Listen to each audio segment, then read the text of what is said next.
Oh yes, that does hit the spot. It does, doesn't it? Especially this year with with the void there, and there's that coolness coming off there. It's a little chillier than I'm used to. Yeah. Yeah. Well, after you getting it worse because you get right across the back of your neck, and yeah, it does. That's why I have to have the hoodie. It's true. That makes sense. I don't know though. You know what would be really nice with this? Really nice. Yeah. What? I don't know. A kind of pie. I don't know, maybe some kind of, a mince pie? That would be amazing. Oh! Thank you. Thank you. Oh, help yourself, man. Oh, thank you. Oh, look at this. Oh. Oh, yes. Pie!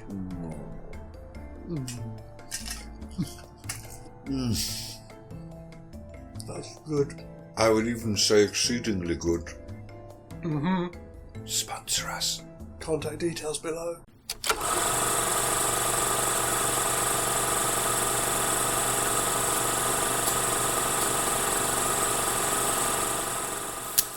Maybe movies. Hello, ladies and gentlemen. Welcome back to Maybe Movies. Excuse us, we are busy noshing. Nosh. Hopefully, you are doing the same with your own mince pies and your own mulled wine. Oh yes, mulled wine. Thank you for joining us again, and a huge apology for the delay on the last episode. Such is the way with life and stuff. It does indeed happen. Mm-hmm. Even to us here in Delirium. But we are back, and we are up to Act 3 of Frost. Oh yes. Wherein nice Michael Keaton Snowman has become nasty Michael Keaton Snowman. A little bit. I mean, the body count so far has been quite light. I think that's about to change. Oh, yes. Excuse us for 2 seconds. Oh yes, mince pie. I have some ideas, You've had some thoughts, have you? unfortunately. Mm-hmm. Oh. 2 things. Mm-hmm. Do we need to go into the details of Mac's death? I know we said he kills him, but we didn't say anything more than that. I think we need to give it more than a cursory glance, yeah. Okay, because the other thing that kind of ties in with this that occurred to me as well. I know we talked about him, we very much focused on the fact that he sees Mac as trying to muscle in on his dad role. Mm-hmm. Yeah, the jealousy angle, yeah. Mac's also a single guy. So do we think that Jack thinks that he was trying to muscle in on Gabby as well? I'll actually admit, the very first time I watched that film, I thought that's exactly what was happening. Just shows you how cynical we are, because I must admit, I occurred to me as well. I thought that the theme of the film was going to be more than just the kid learning to let go. I thought it was going to be about the wife letting go and moving on with her life and building a new life. And Max seemed to be kind of perfectly positioned for that role. Exactly. So, yeah, it felt natural. So we can do that now. We can correct now the faults of the original film by saying that there was that suggestion there, which just adds fuel to I Jack's would rage. swear that script in one of its earlier forms did include some sort of, I don't know, not a love triangle, but a romantic entanglement. Yes. As a part of the story. Because he's so incredibly attentive. He's attentive to the family beforehand, but then the degree to which he's attentive afterwards is so much more intense. Yes, and the fact that she goes and looks for him where he's at work and things like this. She goes to him for things, she relies on him. Yes, exactly. He's literally he's practically that guy. Yeah, so I think definitely we can play that up now in this, although posthumously now, because we already killed him. It is, posthumously, yeah. Okay, so but yeah, what do we want to say then about Mac's death? Because I think at this point we're beyond. I mean, Jack's got a better handle of what he's capable of. Yeah, I mean, on one hand, I had a brief moment where I thought it has to be the J shot, but then I thought, no, that's not where that rivalry lies. So it needs to be something else. But it does need to be something poignant. Oh. In keeping somehow. I've got it. Oh? Possibly. Yeah, go on then. Part of the conversation between Charlie and Mac is about why Mac gave up music. So maybe after he's dropped Charlie off, Jack follows him and he goes home and he starts tinkling on the piano again. Okay. It's what he's trying to, try and find a bit of form again, and then Jack appears. Do you mean like literally Jack kind of bursts in? Kind of a way? I'm going to say yes, Because again, we haven't seen anything so far. We haven't allowed so far that he can exist in any other states. I've got an idea for that, but we haven't got to that yet. Oh, I see. Okay. Fair enough. You've been thinking about this. I have, yes. Okay, that's good. Well, I think I like the idea. Like I said, it needs to be something poignant, and that feels like we're leaning in the right direction there. Mm-hmm. I'm just imagining, like, all right, so we have him go back to his place and he starts practicing. That's the bit when it's so like just Jack bursts in on him. Or if you want to again play into the horror element, he's practicing, but every time he starts to get into his stride, there's something scratching at the window. I heard a scream in my head as you were saying it. I was Yes. like, yeah, scream. And it just throws him off his stride, and he keeps going up, and there's nothing there, and then the third time he opens up the curtains, and there's the snowman in the window, just staring in at him. Hi, Mac. Let's talk. Oh, look, wait, the musicians, let's jam. Yes. And then possibly even something as simple as let's jam. He's got, like, again, big ball of ice, smashes the window and drags him out of the house or something, or even just smashes the window, grabs him and bang on the jagged glass. Ooh, nasty. Oh, now we're going to earn our R. Yes. Yes, we're going to earn our R. That's a sentence to say. Don't say that after too much more wine. Mm-hmm. Indeed. We'll have to earn it, though. Yes. Of course. That rating of R, we will have to earn it. We will. Sorry, folks. It's just the time of year. And again, if we want to keep his death a secret for longer, we'll say we can just cheat that as, again, this is a Because movie, that his house has shutters on the windows, so once he's done that, throws him back into the house, closes the shutters, so nobody can see. Oh yeah, nice little touch. So there's no way that anybody's going to figure it out, at least not for the next few days. Exactly. So moving into Act 3, we'd left it that he's on his way to the match. The Thor is on. Yes. So I think we have to pick this up. We may as well just leap straight to the match itself. Yeah. He turns up. He sees Sid coaching Charlie, which again is that fuel again for that jealousy, giving him a fatherly pep talk. And I think he goes large. I think he goes loud. He just skates out onto the thing. Oh, right. I thought we were going to get as far as the actual match. Oh, yeah. That's what I mean. I mean, in the middle of the match he turns up. Oh, right. Yes. Yeah. It's that bit when they have a timeout and he goes over and gives them the talk. Yes. Sorry. Yes. My brain. Yeah, I get you now. Because it's really weird, because it's in the middle of the match, and then it's almost like there's like a recess, and then he runs off with his dad anyway. Yes, of course. Because I always figured that the game hadn't finished. I knew he'd scored. No, the timer ran out as he scored. It was the last minute. Oh, it was the last minute thing. Okay, so we get the pep talk. He sees that, and when they start back on the ice, he just comes out, grabs a stick.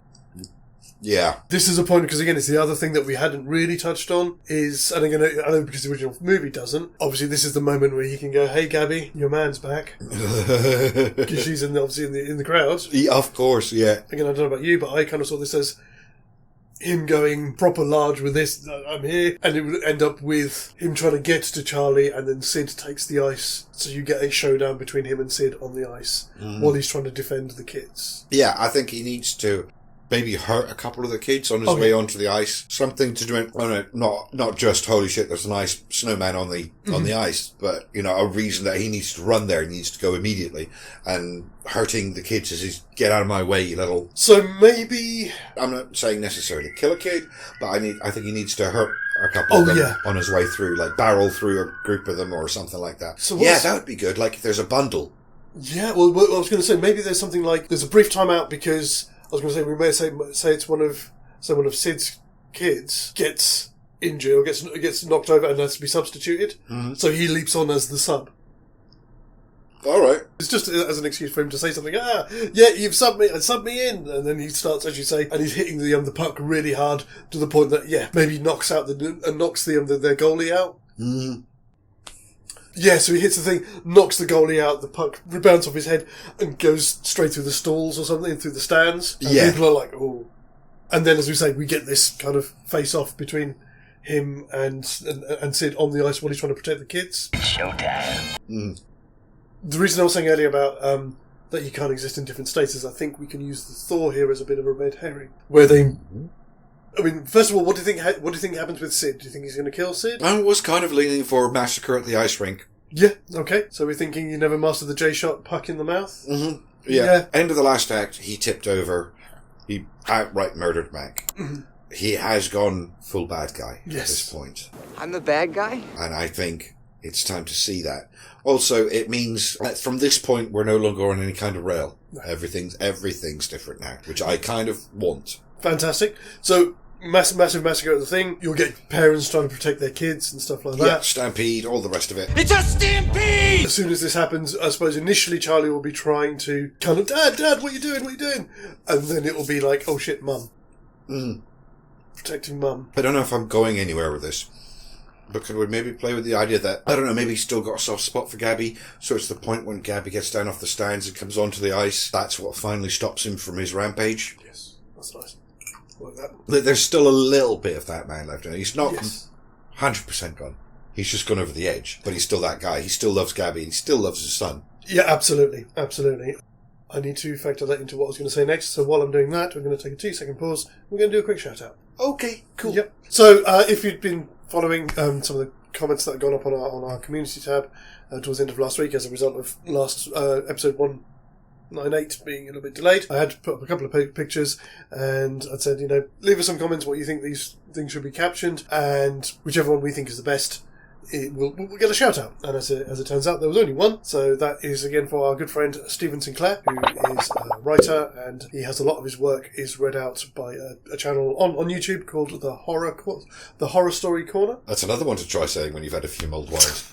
I just did. Which is a brilliant channel. So the guy who runs that does a range of things. So he does a lot of classic ghost stories like Poe, James, Lovecraft, things like that. And a lot of original stories by other authors as well, of which Stephen is one. He's got his own playlist on there. So do go check it out. It's brilliant. I can highly recommend Wandering Oscar. Wandering Oscar. Yes, which is fantastic. It does have a real M.R. James feel to it. It's really good. Do check it out, and of course I'll be linked to it in the description below. And again, Stephen, thank you as always for all of your support. Thank you. Really, we mean it. The reason why I said I was going to use the Thor as a red herring, again, so you get this moment where Gabby's presence kind of puts out the fire, if you like, and he realises what he's become, and he's like, oh god, I can't, what have I done? And he goes outside and melts, but doesn't die. Okay. Alright. So we got like a false ending. Yes. Alright, I like that. And my thinking was, when I was thinking about taking this, I was thinking, well, we could go almost full-on King Kong, that he comes back. We need a turning point. I haven't got the turning point to bring his rage back in again. Because my thinking was that he comes back, and obviously where he really needs to be is up in the mountains. And I was thinking that he's going to want to go up to the mountains and cause an avalanche, or just get a massive snowball to drown the town. Oh, right, just absolute revenge. Yes. Okay. And again, go full King Kong because he takes Gabby hostage. So then it's up to Charlie and probably Rory to try and save Mom. Ah. I like all of that. Have a gold star. I do. I like all of that. This is different. Yep. So I hope, again, obviously, I hope that doesn't kind of impinge on too much on what you had in mind. No, like I said, I wasn't sure exactly where I was going with that, but that's good. That's a way to pick up the ball and run with it. Yeah, so when he gets to that point, he realises that he can probably just turn himself back into ice. He can change his state. Okay. So he can just use whatever snow is available to reform himself. Okay. So basically, he's a bit like Jack, the other Jack Frost at this point. Well, again, that was feeding in on what you said back in Act 1, is that he doesn't start off like that, but possibly by the end, he realises that he has a degree of the same abilities. Okay, yeah, I see what you're saying. Yeah. So really, you should have one as well, because it's originally from your idea. Oh, well, thank you. I'll take that. In terms of how we wrap the movie up, in terms of what our overall finale is how they're going to stop him. And again, this is the bit where there's a bit of a plot hole. Well, it's not a plot hole because it can be ended really easily, and it's how we ramp up the tension. Oh, I suppose that would work. Because I thought the easiest way to nullify the threat, the harmonica brought him back, the harmonica can send him away again. I was literally about to say that. You stole my line. Brilliant. Yeah. Yes, I agree instantly. The reason I thought it was a plot hole is because whatever you play it, I can hear it. So it doesn't matter if Dad makes it up the mountain and he's got this massive snowball forming. Yeah, well, maybe it's you can hear me now. Go away. Okay. I don't know. Maybe this is our because movie. Mm-hmm. But I like because the film doesn't do that. It makes a big deal out of the harmonica bringing him back, but it doesn't matter in the long run. It's not. And so at the point when he comes back after being thawed and he grabs Gabby, Charlie tries to stop him. He bats him away. Charlie falls down and the harmonica falls out of his pocket. Mm-hmm. And they both spot it. So Jack takes it. So they have to go up the mountain to get it back from him. Because otherwise, if they go up the mountain and he starts building this thing, if they're down in the town, I'll hear it wherever you are, he's gone. So we can build up the tension for a third act finale. They have to go up the mountain because they have to get the harmonica back from Jack. Okay, all right, yeah, sure. Yeah, I'll buy that. So we can have a bit of a, so him and Rory going up there again, so that we can then, so we still get that kind of, that turn and that development in Rory's character. Mm-hmm. While they go up there. Do we think that one of them may not be coming back down the mountain? Well, we are R-rated. Let's see how it goes, but I'm kind of thinking somebody probably is. Okay. How about this then? Jack's got the harmonica, he's put it inside his body. Rory tries to get it, he grabs on Rory, and Rory kind of sticks his hand in and pulls it out. Mm-hmm. But in doing so gets killed, and then at the last minute, we can even do it after everything's wrapped up in Rory's last minutes, because he says earlier on in the film that he never knew his dad. Mm-hmm. We can then throw it in again, this is the thing for ourselves in our version of it. His dad's dead. But he's never been able to admit it to himself. So in that last minute, I'm going to go and see my dad now. Oh, that's a nice touch. I like it. Yeah. I do. Yeah. Oh. That's nice. That's Sorry, go with it. calling back to all of your earlier stuff, and that's good. Yes. That's And I suppose that would be... That's our ending. It is, really, yeah. Yeah, that's pretty much our ending. As I said, I kind of ran away with that a bit there. I hope I didn't do that. No, it was all good. It was sure? all good. Yeah, absolutely. It didn't step on anything that you had intended? I had no idea where we were going. I really didn't. I had like an idea up to a certain point, and then it just sort of went... no, but again, that worked as well, because that was the thing that I couldn't figure out was... He's in the ice rink. How do we get him out of the ice rink to Thor to be able to then get to... Oh, I see, right. So having Gabby come down and go, come on, Jack, it's me. Right. That's that probably pooling thoughts. Right, yeah, there we go. Yeah, absolutely. And that wasn't a melty snowman pun. Pooling thoughts. And on that one, we're going to put Frost to rest. We're going to take a day to ourselves, and then we'll be back on Friday with Act 1 of Jack. Jack. This is going to... no, that was the easy one, wasn't it? That was the easy one. Oh, great. Well, come back and join us then. Take care. As always, guys, TTFN. Ba ba ba ba ba ba ba ba ba ba ba ba ba ba ba.